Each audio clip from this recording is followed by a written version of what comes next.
Mbehora wibaza uko isi yoba imeze mu gihe atakiremwa muntu coba kikirangwako.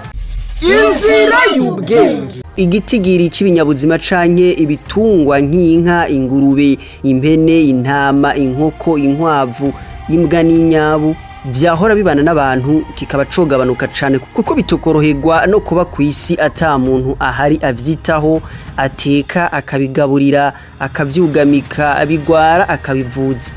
Ibi bitungwa bikaba vyoshobora kubandanya biba kw'isi mu gihe vyohitamwo kuba ibinyeshamba. Ni mu gihe ibikoko vyo mw'ishamba vyari biriko birahona kw'isi nk'inzovu, intare, ingwe, imfyisi, ibingira, inzoka, inguge n'ibindi bikoko bisa nk'ibiriko birazimangana kubera uruhigi, ivyotsi vy'ubumara vyonona ibidukikije n'imyanda iva mu mahinguriro no mu ngo, ubushakashatsi bwa muntu, imiriro ya nyakanga no guhonya amashamba mu kurondera amatongo yo kurima bitewe n'igwirirana ry'abantu rituma n'ibisagara bitera vyaguka.